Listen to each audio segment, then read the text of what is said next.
Hi friends, ఈ రోజు కూడా ఒక చక్కటి వీడియోతోనే నేను మీ ముందుకైతే వచ్చేసాను. నేను మీ అంజని, మీరు చూస్తున్నది ఎస్ఆర్కే తెలుగు ఛానల్. మరి ఈ రోజు మన పక్కింట్లో ఏం జరుగుతుంది సిరీస్ కి స్వాగతం సుస్వాగతం అండి.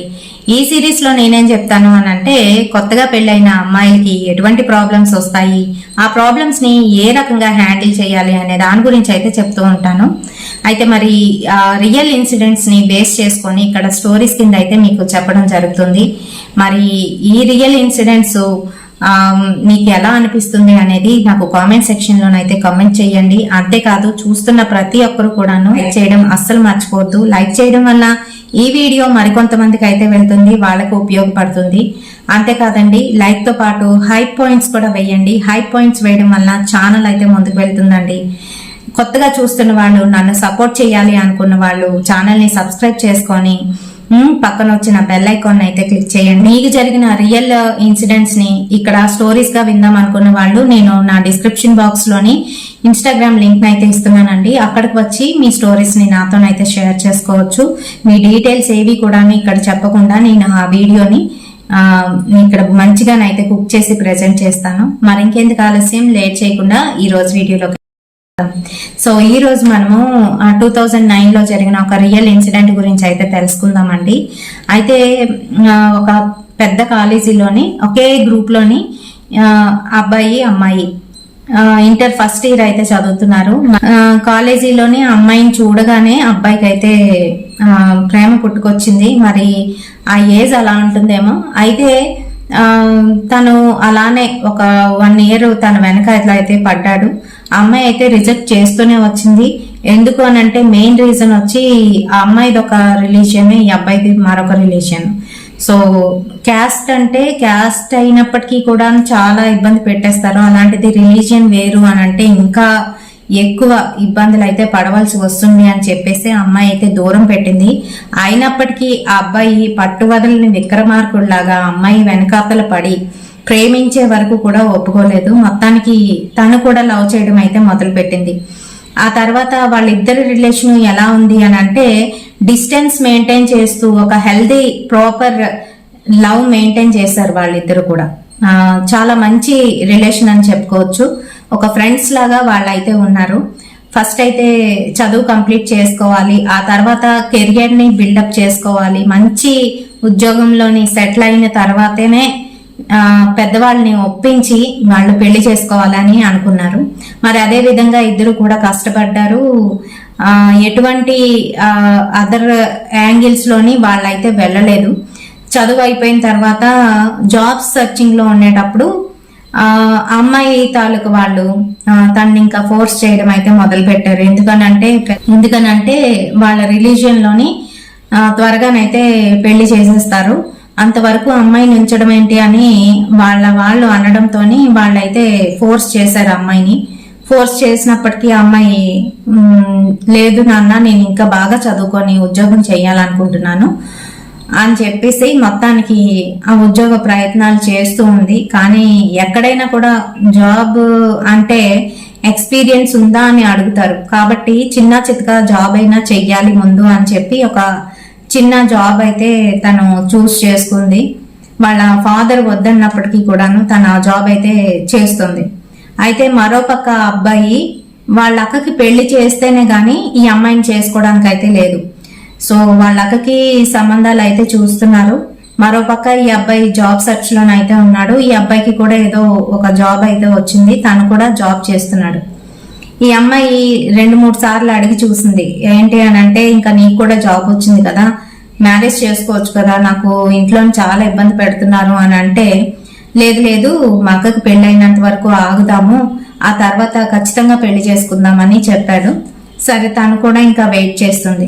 అయితే ఎప్పుడైతే ఈ అమ్మాయి జాబ్ లో జాయిన్ అయిందో, ఆ అబ్బాయికి మెల్లమెల్లగా ఈ అమ్మాయి మీద ప్రేమ అయితే తగ్గిపోవడం మొదలైంది. దానికి గల కారణం ఏంటి అని అంటే, కొంతమంది మగవాళ్ళకి జబ్బు ఉంటుందండి. ఏం జబ్బు అని అంటే అనుమానం జబ్బు. ఈ అనుమానం జబ్బు ఆడవాళ్ళకి కావచ్చు, మగవాళ్ళకి కావచ్చు వచ్చింది అని అంటే వాళ్ళు ఒక రకంగా పిచ్చెక్కిపోతూ ఉంటారు. ఎవరితో మాట్లాడినా తప్పే, ఎవరితోని పలకరించినా కూడా తప్పే. మరి అలా అయితే ఉంటారు. ఈ అమ్మాయిని పిక్ చేసుకోవడం, అప్పుడప్పుడు డ్రాప్ చేయడం చేసేటప్పుడు జాబ్ దగ్గర ఉన్న వాళ్ళు మగవాళ్ళు మాట్లాడతారు కదండి, మరి జాబ్ చేస్తున్న దగ్గర మాట్లాడకుండా ఎలా అవుతుంది? సో అలా మాట్లాడితే తినకి ఏదో అనుమానం కలుగుతూ ఉండేది. అంతేకాకుండా ఈ అమ్మాయిని ఇలా కాకుండా మరో విధంగా వాడుకుందామని డిసైడ్ అయ్యాడో ఏంటో తెలియదు కానీ తను ఏం చేసేవాడంటే ఇంట్లోని కాయగూరలు తెమ్మన్నా, లేదంటే ఎవరికైనా బాగోపోయినా, ఇంట్లో ఏదైనా వస్తువు రిపేర్ వచ్చినా, ఎవరికైనా ఏదైనా కావాలన్నా ఈ అమ్మాయికి ఫోన్ చేయడం, ఇంకో ఇంట్లోని కాయగూరలు అయిపోయాయంట, మా ఇంట్లోని కొంచెం ఇచ్చేసి వచ్చేవా, డబ్బులున్నాయి కదా అని అడగడం. ఈ అమ్మాయి ఏంటి పిచ్చిదానిలాగా, అంటే ఇప్పటి నుంచి నాకు రెస్పాన్సిబిలిటీస్ అప్పచెప్తున్నాడు, పెళ్లి చేసుకోకముందే వైఫ్ కింద తను అనుకుంటూ నాకు ఈ రెస్పాన్సిబిలిటీస్ అన్ని కూడా అప్పచెప్తున్నాడు అని పిచ్చిగా ఆలోచించి వెళ్ళి ఆ పనులన్నీ చేసుకుని రావడం.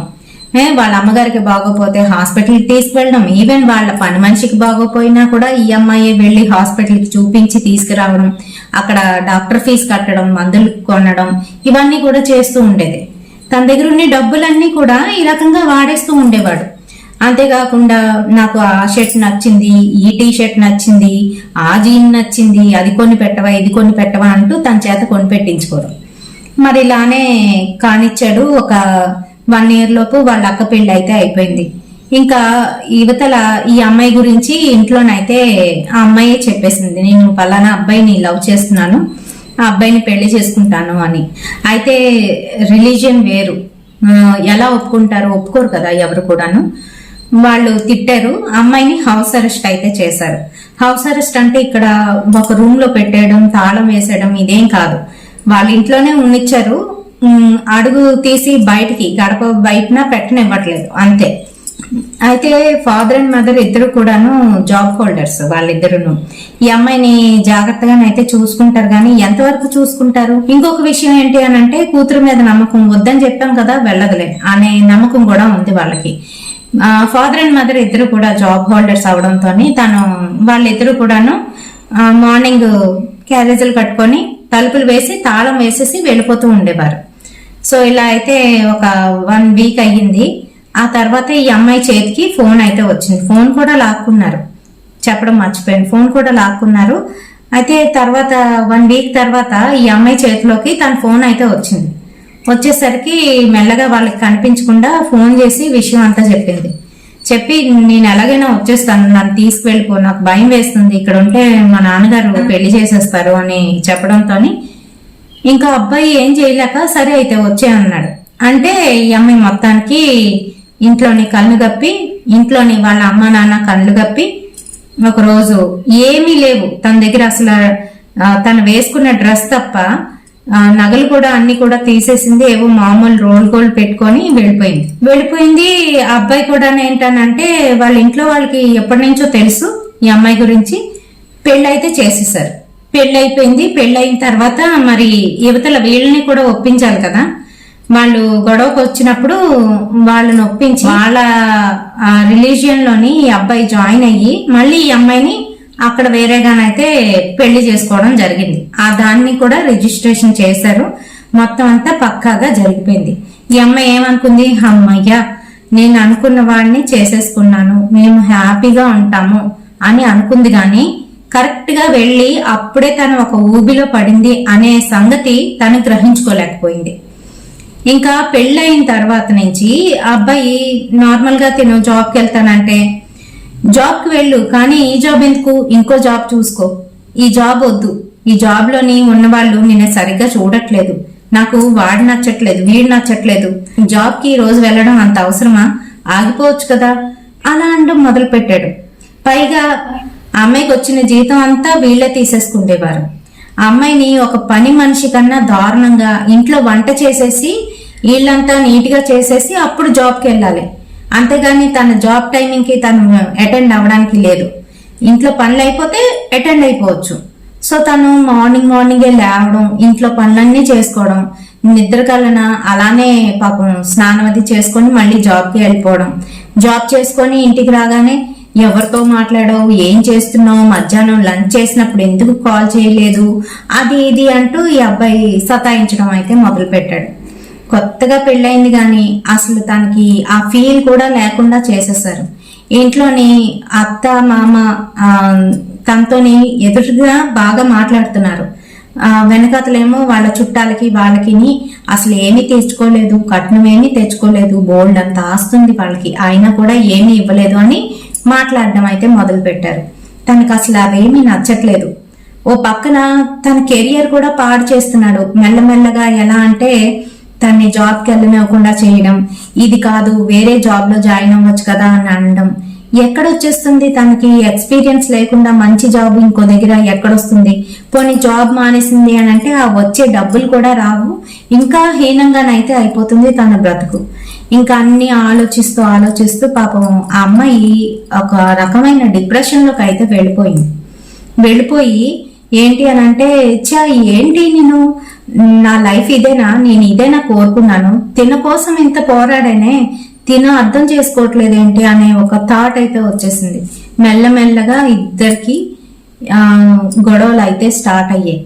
ఆ గొడవలు ఎంతవరకు వెళ్ళిపోయాయి అని అంటే చీ అనుకొని ఇద్దరు మొహాలు చూసుకోకుండా ఒక రూమ్ లో ఉన్నప్పటికీ కూడాను, ఒక ఇంట్లో ఒక రూమ్ లో ఉన్నప్పటికీ కూడాను తన పైన పడుకుంటే తిని కిందన పడుకోవడం, లేదంటే సోఫాలో పడుకోవడం, మాట్లాడుకోకపోవడం, ఒక రూమ్ లో ఉండకపోవడం, బయటికి వస్తే తనున్న రూమ్ లోని లివింగ్ రూమ్ లో తను ఉంటే తను ఇంకెక్కడో పెరట్లో ఉండడం, ఇలా అయితే చేసుకున్నారు. కొంతకాలానికి ఇంట్లో వాళ్ళకి అర్థమవుతుంది కదా వీళ్ళిద్దరు గొడవలు ఆడుకుంటున్నారు, ఇలా అవుతుంది అని. అయితే అత్తగారు మామగారు ఏం చెయ్యాలి? సపోర్ట్ చేస్తూ, కోడల్ని సపోర్ట్ చేస్తూ, లేదంటే ఇద్దరిని సపోర్ట్ చేస్తూ, అలా కాదు ఫస్ట్ లో ఇలానే ఉంటుంది అని చెప్పి వాళ్ళిద్దరికి కూడా నచ్చ చెప్పాలి. అలా కాకుండా విడదీయడానికి అయితే చూశారు. కారణం ఏంటి అని అంటే ఈ అమ్మాయి ప్రేమించి పెళ్లి చేసుకుంది, డబ్బులేం తీసుకురాలేదు. ఎంత తను ఫిజికల్ గా సర్వీస్ చేస్తున్నా, అలాగే కష్టపడి సంపాదించి తీసుకువస్తున్నా కూడా అది వాళ్ళకి సరిపోలేదు. చూడండి కొన్ని ఫ్యామిలీస్ లో ఏంటి అని అంటే డబ్బుల మీదే వాళ్ళ లైఫ్ అనేది వెళ్తుంది సాఫీగాను. డబ్బులు లేకపోతే వాళ్ళు ఎంత మంచిగా ఉన్నా, ఎన్ని సేవలు చేసినా కూడా వాళ్ళకి విలువ అనేదే ఉండదు. మరి ఇక్కడ కూడా అదే జరిగింది. మొత్తానికి ఆ అమ్మాయి ఒక డెసిషన్ కి అయితే వచ్చేసింది, ఇంకా నాకు ఈ లైఫ్ వద్దు, ఈ అబ్బాయితో నాకు లైఫ్ వద్దు అనే ఒక థాట్ కి అయితే వచ్చి డైవర్స్ అయితే అప్లై చేసింది. ఇంకా అక్కడి నుంచి వచ్చేసి వాళ్ళ ఇంటికి అయితే వెళ్ళిపోయింది. ఎందుకనంటే అలాంటి ముష్టి బ్రతుకు ఎవరు బతకాలని అనుకుంటారండి? కిందన పడుకోవడం, ఇంకా తనని అసలు పట్టించుకోకపోవడం, ఇంట్లో వాళ్ళు ఎవరు పట్టించుకోరు, కానీ తన చేత పనులన్నీ చేస్తూ టైంకి ఆఫీస్కి వెళ్ళనివ్వకుండా చేయడం, తనకి సరైన ఫెసిలిటీస్ ఇవ్వకపోవడం, పెళ్లి చేసుకున్నాక భర్త అనేవాడు భార్యకి అన్ని రకాలుగాను సపోర్ట్ చెయ్యాలి, ఫెసిలిటీస్ ఇవ్వాలి, తను ఉన్నాను అంటే నీ బ్యాక్ బోన్ నేను అన్నట్టుగా ఉండాలి. అంతేగాని వదిలేసి నువ్వే నన్ను చూసుకోవాలి, నా వాళ్ళందరినీ నువ్వే చూడాలి, నిన్ను సరిగ్గా నేను చూడడం అన్నట్టుగా ఉంటే మటుకు అక్కడ ఎవ్వరు కూడా బ్రతకలేరు. మరి అదే చేసింది ఈ అమ్మాయి. సో చాలా మంది ఏమనుకుంటారు అని అంటే అక్కడ ఉండి అన్ని కష్టాలు పడే కన్నా బయటకు వచ్చేసి హ్యాపీగా బతకవచ్చు, మనం సంపాదించుకునే సత్తా ఉంది కాబట్టి అని అనుకుంటూ ఉంటారు. కానీ మీ లైఫ్ ని ఎంతగానో బాధపెట్టిన వాడిని అలానే వదిలేసి వచ్చేయడం అనేది కరెక్టే అంటారా? అంతేకాకుండా వాడు ఇంకొకరి లైఫ్ ని ఇలానే నాశనం చేస్తాడు కదా. మరి అలా చెయ్యకుండా వాడిని సెటరేట్ చేసుకోవడం ఎలా అనేది మనకు తెలిసి ఉండాలండి. అంతేకాదు వాళ్ళు అక్కడ ఆ అమ్మాయికి ఆ ఆఫీస్కి వెళ్ళనివ్వకుండా అలాగే కెరియర్ అంతా కూడా పాడు చేస్తున్నారు. చూడండి, ఆ కెరియర్ అనేది వాళ్ళు పాడు చేస్తున్న క్రమంలోనే ఈ అమ్మాయి కెరియర్ ని బిల్డప్ చేసుకోవాలి. అంతేకాకుండా వాళ్ళకి అక్కడే ఉండి సమాధానం చెప్పే విధంగానైతే స్ట్రాంగ్ గా తయారవ్వాలి. సో లవ్ మ్యారేజ్ చేసుకున్న తర్వాత కూడాను ఇలాంటి కష్టాలు అనేవి చాలా మందికి వస్తూ ఉంటాయి. అందుకనే బీ కేర్ఫుల్. ముందుగానే మనము అవతల వాళ్ళు మనల్ని ఎలా ట్రీట్ చేస్తున్నారు, ఏం జరుగుతుంది అనేది అర్థం చేసుకోవాలి. అంతేకాకుండా ముందుగానే డెసిషన్ అనేది మనం తీసుకుంటే చాలా వరకు సేఫ్ అవుతామని నా ఉద్దేశం అండి. మరి ఈ వీడియో చూసిన తర్వాత మీ అభిప్రాయం ఏంటి అనేది నాకు కామెంట్ సెక్షన్ లోనైతే కామెంట్ చేయండి. మీకు జరిగిన రియల్ ఇన్సిడెంట్స్ ని నాతో షేర్ చేసుకోవాలి, మన ఛానల్లోని వినాలి అనుకుంటే డిస్క్రిప్షన్ లోని ఇన్స్టాగ్రామ్ లింక్ అయితే ఇస్తున్నాను, అక్కడికి వచ్చి మీరు షేర్ చేయవచ్చు. మీ డీటెయిల్స్ గోప్యంగానైతే ఉంటాయి. మరి రేపటి పక్కింట్లో ఏం జరుగుతుంది సిరీస్ తోని మళ్ళీ మీ ముందుకైతే వచ్చేస్తాను. Until then by.